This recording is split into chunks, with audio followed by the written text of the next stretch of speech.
एक ऐसा इंसान जिसने जिंदगी की शुरुआत की थी एक वेटर की नौकरी से। होटल के गेस्ट्स को पंखा झलने का काम था उसका। पर एक दिन वही इंसान बना भारत का पहला होटल मालिक। ना सिर्फ देश में बल्कि विदेशों में भी नाम कमाया। ओबरॉय होटल्स आज 33 प्लस लग्जरी होटलों का इंटरनेशनल ब्रांड है।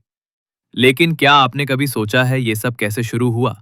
आज हम बताएंगे आपको उस गरीब पंजाबी लड़के की कहानी, जिसे बचपन में पिता की मौत के बाद भूख और संघर्ष ने पाला, और जिसने सिर्फ अपनी मेहनत और माइंडसेट के दम पर भारत का सबसे बड़ा होटल साम्राज्य खड़ा कर दिया।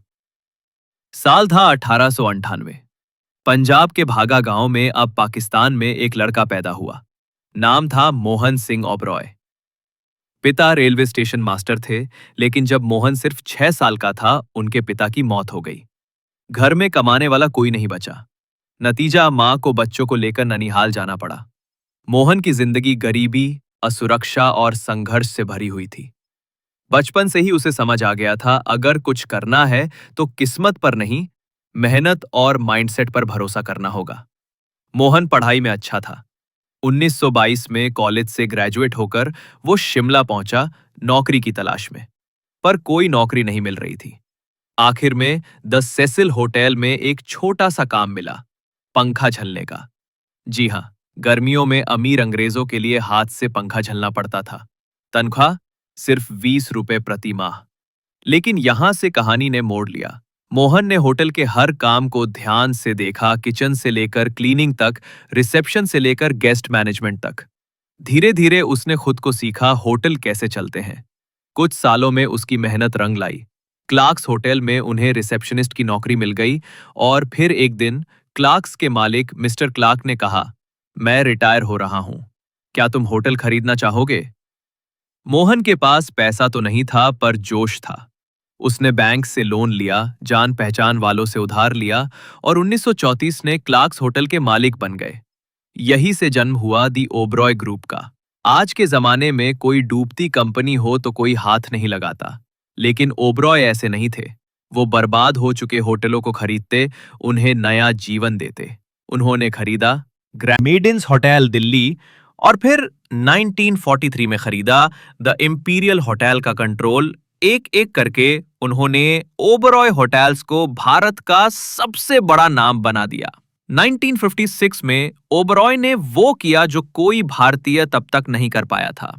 उन्होंने भारत का पहला 5 स्टार होटल खोला, द ओबरॉय इंटरकॉन्टिनेंटल, अब द ओबरॉय मुंबई, और फिर Cairo, Egypt, Dubai, Mexico, Mauritius. Oberoi group एक ग्लोबल ब्रांड बन चुका था, और मोहन सिंह ओबरॉय बने पहले इंडियन होटेलियर जिन्हें राय बहादुर की उपाधि मिली। पहले इंडियन जिनका नाम world tourism hall of fame में दर्ज हुआ 2002 में। 103 साल की उम्र में राय बहादुर MS ओबरॉय ने दुनिया को अलविदा कह दिया। लेकिन उनके जाने के बाद भी उनकी सोच, उनकी नजाकत, उनका क्लास आज भी जिंदा है, हर ओबरॉय होटल में, हर गेस्ट के अनुभव में।